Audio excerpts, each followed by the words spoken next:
Hello and welcome back to our Fundamentals of Investing series. It's been a while since we've made a video like this, but we wanted to get back to explaining important concepts you need to know as you work to grow your retirement nest egg and build your personal wealth.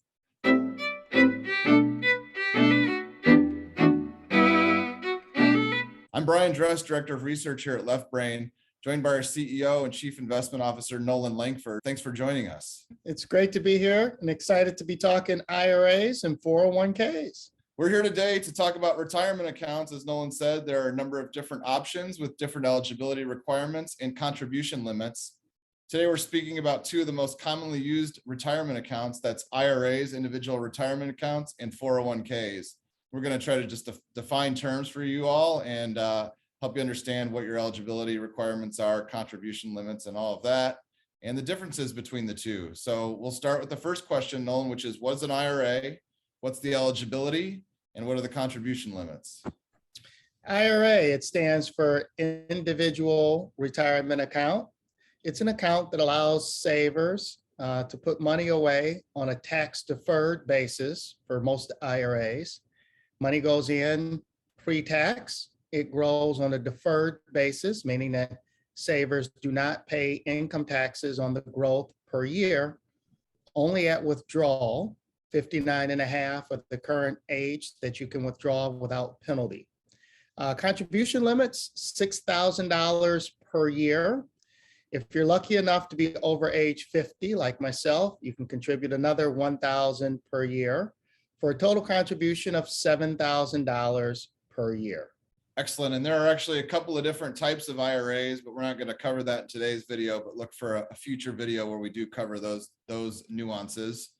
And then we'll move on to the second, which is, Nolan, what is a 401k? And again, who's eligible and what are the limits? So a 401k is a tax-deferred savings plan established through one's employers. So you have to actually be a company to set one of these up. But if you're an employee that works for a company that offers one, allows you to contribute to this plan out of your paycheck pre-tax. Most companies will also match your contribution. So if I get paid once a month and I put $1,000 per month into the plan, comes right out of my paycheck. I do not pay taxes on that money as it goes into the plan. The money grows on a tax-deferred basis, and it's taxable similar to an IRA at retirement for me. Currently at age 59 and a half, I can start to withdraw money without penalty.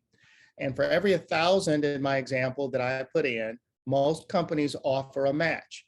That is, in addition to my 1,000 that goes in, my employer will also put some money into my plan to contribute toward my retirement. Unlike the IRA, it has a higher limit of contribution. As an employee, I can put in up to $20,500 per year. And if you're lucky enough like me to be over age 50, the IRS allows what they call a catch-up. That current amount is $6,500 per year for a total maximum contribution of $27,000 that can go in from me, from my paycheck. That doesn't count the amount that my employer can contribute on my behalf. And we want to go ahead and make sure everyone knows these are 2022 figures. I know this video is going to last hopefully longer than that. So if it's after 2022, make sure you take a look and make sure you got the right limits. And then finally, Nolan, and there's a way to roll from one to the other. There is a way to roll investments from one to the other, and it's another video we're going to put out here in the next few weeks. But what are the main differences between a 401k and an IRA? So there are a lot of similarities, but there are a few differences. The first is if I'm in a 401k, remember, that has to be attached to an employer. So generally, if I'm self-employed or if I'm not employed, it's very unlikely I'm going to have access to put money into a 401k because generally that money is going to go in through my paycheck. The other benefit is in a 401k, remember, an employer establishes this plan and then they will generally always contribute to the plan. So I have more than my contributions that are going in. In an IRA, remember, I do not have to have my employer establish that for me. I can do that on my own through any financial institution, but the limit is not as high either. Remember, in a 401k, the contribution limit's $20,500, But in an IRA, an individual retirement account, it's only $6,000. And unlike a 401k and an IRA, I have no one else contributing to that plan other than myself. Lastly, because the IRA is an individual plan, it's portable, meaning I can control it. I can decide what investments go in and what go out and what institution it's held at. In a 401k, I don't have those choices. I can only invest in the limited investment options my employer gives me. And I'm also tied to whatever financial institution my employer has contracted to manage the plan.